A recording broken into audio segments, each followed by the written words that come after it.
온라인 성경 공부 신나는 성경 탐험 11번째 시간입니다.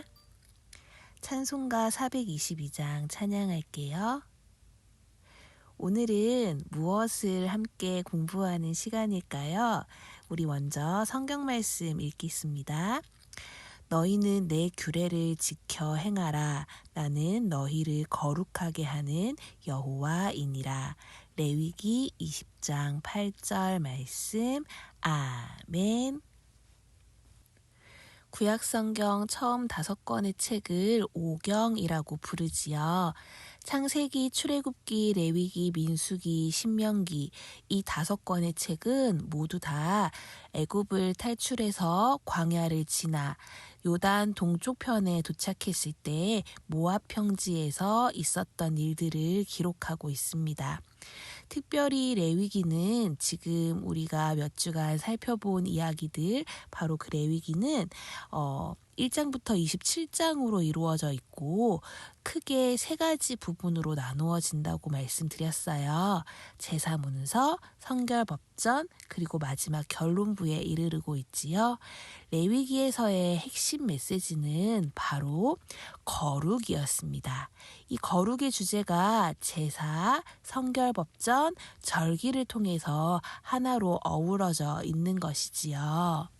레위기의 핵심 메시지인 거룩은 1장부터 16장의 이야기를 통해 거룩하신 하나님께 어떻게 나아가는가 하는 방법으로 다양한 제사의 규례들을 가르쳐주고 있고 17장에서 27장을 읽다 보면 거룩하신 하나님과 어떻게 동행하며 함께 살아갈 수 있는가 하는 것을 절기의 규례들을 놓고 가르쳐 주고 있습니다.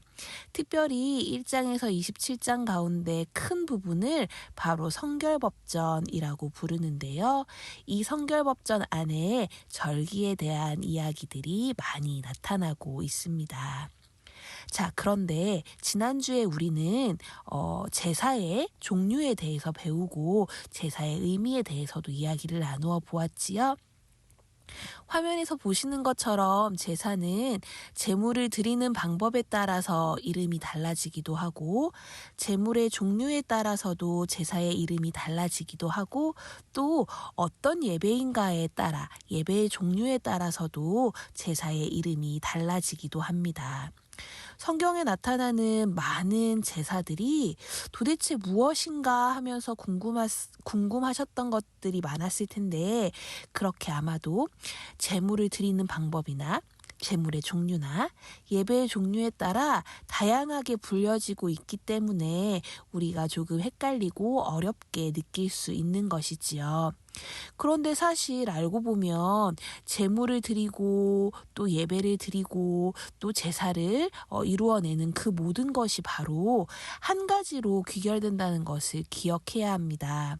그것은 바로 구약시대에 제사를 드리는 이유가 하나님께 어떻게 하면 거룩하게 나아갈 수 있는가 하는 것에 목적이 초점이 맞추어져 있다라는 것인데요.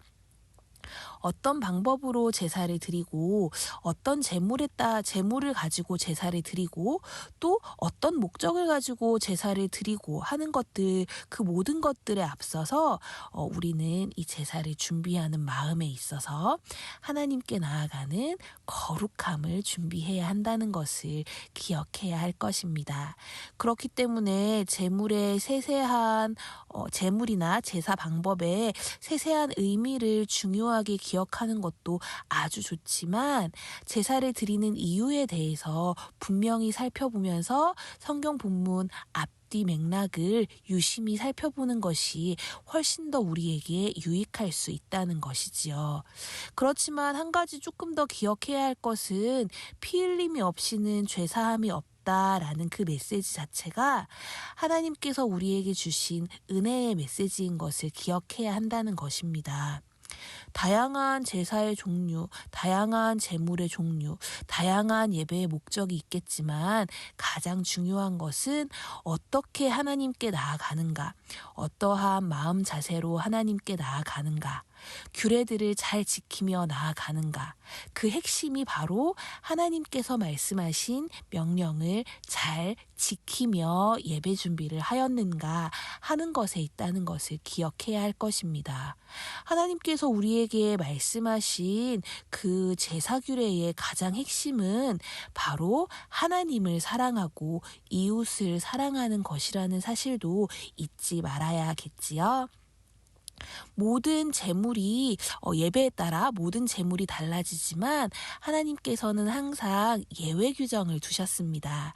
이 부분이 중요한데요.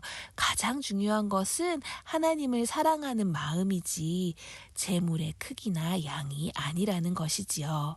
하나님을 사랑하는 것이 가장 중요한 것이지 제물을 드리는 제사의 방법이 1번으로 중요한 것은 아니라는 것입니다. 그러나 기억해야 할 것은 우리는 그 모든 것에 앞서 하나님을 사랑하는 마음으로 하나님이 말씀하신 명령에 따라 규례에 따라 제사를 준비해야 한다는 것입니다. 그것은 오늘 우리에게도 여전히 유효한 것이고요. 자, 그럼 이제 오늘의 핵심적인 이야기, 오늘 함께 살펴볼 이야기들, 하나님과 동행하는 방법으로 절기에 대한 이야기를 하나님이 우리에게 해주셨는데요. 그 이유는 과연 무엇이었는지 한번 살펴보도록 하겠습니다. 성경을 읽다 보면 제사의 종류나 제사를 드리는 방법만큼이나 다양한 이스라엘의 축제, 절기 이야기들이 나타나지요. 그런데 이스라엘의 이 절기는 크게 날씨와 기후와 관련되어서 절기가 구분되고 있다는 것을 기억해야 합니다. 먼저 이스라엘은 비가 많이 오는 때와 비가 오지 않는 시기, 우기와 건기로 날씨가 나누어져 있고요.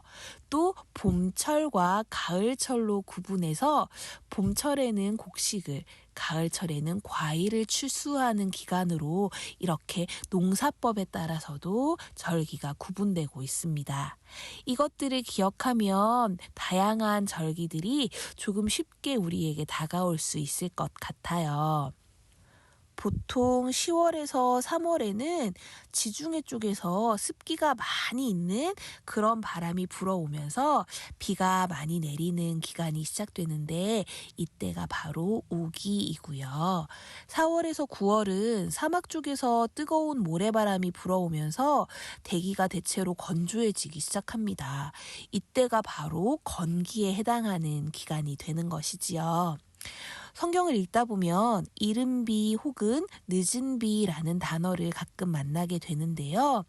우기에 시작되는 초반기 10월, 11월에 내리는 비를 이른 비라고 부르고 우기가 끝나는 시기 2월, 3월에 내리는 그런 비를 늦은 비라고 부른다고 합니다. 우기가 끝나고 건기가 시작될 무렵에는 곡식을 추수하게 되고요. 이때를 봄철 절기라고 부릅니다. 그리고 건기가 끝나고 우기가 시작될 무렵부터는 과일이 맺히게 되고 과일을 추수하는 기간이 시작이 되는데요. 이때는 가을철 절기가 되는 것이지요. 그러면 봄철 절기에 해당하는 이스라엘의 축제 기간, 절기 기간에는 곡식을 제물로 드리는 경우가 많을 것이고 가을철 절기에 해당하는 기간에는 제물로 과일을 드리는 경우도 많이 있겠지요. 자, 대표적인 이스라엘의 절기들을 한번 살펴볼게요. 우리가 아주 잘 아는 6월절, 7.7절, 초막절, 신년일, 대속죄일, 불임절, 수전절 이런 것들이 이스라엘의 대표적인 절기인데 이렇게 그냥 글자로만 보아서는 어떤 날인지 잘 모를 수 있을 것 같아요. 그럼 조금 길지만 하나하나 한번 살펴볼까요? 먼저 6월절부터 살펴보겠습니다. 6월절은 어쩌면 가장 익숙한 절기일지도 모르겠어요. 이스라엘 백성의 출애굽과 관련되어 있는 절기이지요. 해방의 절기라고도 할 수 있고요. 어린 양의 피를 잡아서 문설주에 뿌리고 불에 구운 고기를 무교병 그리고 이제 쓴 나물과 같이 먹는데 애굽 탈출의 긴박한 그런 장면들을 재현하기 위해서 허리에 띠를 띠고 발에 신을 신고 손에 지팡이를 잡고는 급하게 이 음식들을 먹습니다. 그리고 6월절은 모두 일주일 동안 지키게 되는데 첫째 날과 마지막 날은 노동을 금지하고요. 중간에 5일 동안은 일을 한다고 해요. 다음으로는 77절인데요. 77절은 맥추절이라고 불리기도 합니다. 이때는 봄 추수의 절정기에 해당되는 기간이고요. 6월절을 전후해서 한 50일 정도가 지난 기간에 보리 추수가 끝나고 밀 추수를 하면서 진행되는 절기, 축제의 절기예요. 이때는 수송아지 또 수양 이런 것들로 번제를 드리기도 하지만 특별히 고운 가루에 기름을 섞어서 수제를 드리는 제사로 또 알려져 있기도 합니다. 칠칠절 절기에는 유대인 회당에서는 특별한 일들이 일어나는데요. 룻기를 낭독하거든요. 룻기와 십계명과 관련된 출애굽기 19장에서 20장을 낭독하는 일들을 이 칠칠절 기간에 유대인의 회당에서는 합니다. 왜냐하면 이 기간을 토라 전수의 절기라고 불리기도 하기 때문이죠. 자, 다음 절기를 한번 살펴보도록 할게요. 다음 절기는 초막절인데요. 초막절은 장막절 혹은 수장절이라고도 합니다. 초막절은 가을의 포도 수확 축제 때와 관련이 깊은 축제입니다. 곡식을 다 수확하고 이제 포도즙을 따는 그런 때에 아주 즐겁게 이루는 축제였는데요. 이 축제는 왕 즉위식과도 관련된 고대 제사의 절기들, 다른 지역의 절기들과도 맞닿아 있어요. 그래서 이제 이 시기에는 특별히 애굽을 탈출해서 광야에서 처음으로 장막을 펼쳤던 그런 것들에 대한 세레머니를 하게 되는데요. 이 기간은 7일 동안 계속되고 출애굽 이후에 광야 생활을 기념하는 절기이기 때문에 초막에서 지내기도 하는 그런 의미 있는 세레머니를 하는 그런 시기라고 볼 수가 있을 것입니다. 신년일 축제는 나팔절이라고 하는 게 아마 더 많이 들어보시고 익숙하실 것 같아요. 나팔을 부는 날이지요. 제사의 내용은 77절과 거의 비슷하고요.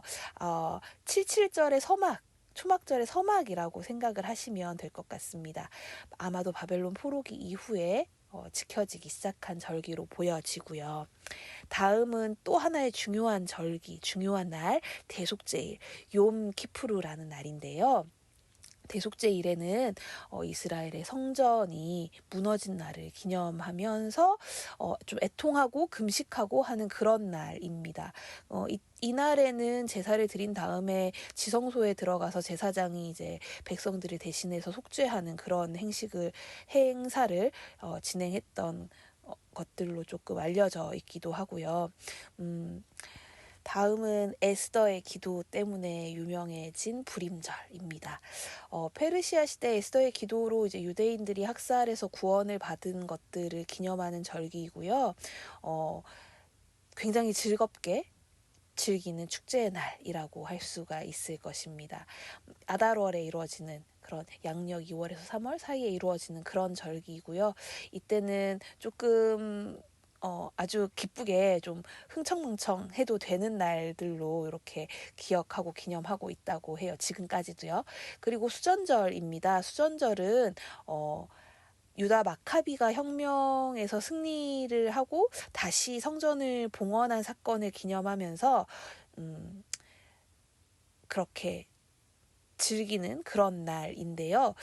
수전절에 대해서는 아마 나중에 조금 더 한참 더 뒤에 이제 그 마카비 혁명에 대한 이야기들을 자세히 다루는 날까지 우리가 함께 성경 공부를 한다면 그때쯤 다시 한 번 더 다루어 볼 수 있을 것 같아요. 이제 조금 전부터 아마 화면에는 그 여러분들이 보시는 장면에는 구약시대의 달력과 현대 이스라엘의 달력, 그리고 오늘날 우리가 잘 알고 있는 1월부터 12월까지의 달력이 쭉 나와 있고 절기와 농사법에 대한 내용이 적혀있는 표가 지금 띄워져 있을 거예요. 이거 한번 자세히 살펴보시면 또 좀 재밌을 것 같고요. 그리고 올해 2022년부터 2023년 사이에 이 절기 축제의 기간들이 과연 어느 날 있었는가 또 있을 것인가 하는 것을 좀 살펴보는 것도 재미있을 것 같아서 이스라엘 문화원에서 표 하나 가지고 왔어요. 잘 살펴보시면 우리가 앞에 배웠던 그런 날들이 이렇게 쓰이는구나 라는 걸 알 수 있을 것입니다. 레위기의 핵심 메시지는 거룩이었고 그 거룩은 제사와 절기와 성결법전으로 완성된다라고 계속 핵심 메시지를 몇 주간 이야기 드렸던 것 같아요. 어떠셨나요? 이제 하나 남았어요. 성결법전. 오늘까지 제사와 절기를 살펴봤고 이제 다음 주에 성결법전을 마지막으로 살펴볼 텐데요. 우리 아까 앞에서 함께 나누었던 말씀입니다. 너희는 내 규례를 지켜 행하라. 나는 너희를 거룩하게 하는 여호와이니라.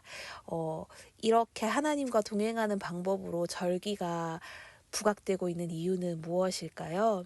이스라엘의 절기가 거룩의 핵심 메시지로 부각이 되고 있는 것은 바로 하루하루 살아가는 그 모든 날들 동안 하나님과 동행하기 위해서는 하나님의 말씀 따라, 하나님의 명령 따라 무엇을 하든지 하나님의 말씀에 의지하여 순종하며 사는 것이 바로 거룩이라는 것을 백성들에게 알려주시는 하나님의 메시지인 것입니다.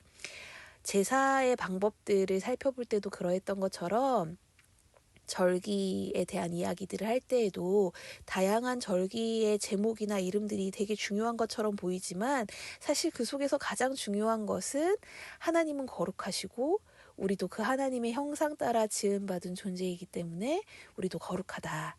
그리고 이 거룩을 유지하기 위해서 우리는 항상 하나님의 말씀에 순종해야 한다. 이 사실을 잊지 않는 우리들이 되었으면 좋겠습니다. 다음 주는 하나님께서 주시는 성결법전의 의미들에 대해서 한 번 더 살펴보고 레위기 마무리하는 시간 가질게요. 주기도문 하심으로 성경 공부 마무리하겠습니다. 그럼 다음 주에 만나요. 하늘에 계신 우리 아버지, 아버지의 이름을 거룩하게 하시며 아버지의 나라가 오게 하시며 아버지의 뜻이 하늘에서와 같이 땅에서도 이루어지게 하소서. 오늘 우리에게 일용할 양식을 주시고 우리가 우리에게 잘못한 사람을 용서하여 준 것 같이 우리 죄를 용서하여 주시고 우리를 시험에 빠지지 않게 하시고 악에서 구하소서. 나라와 권능과 영광이 영원히 아버지의 것입니다. 아멘.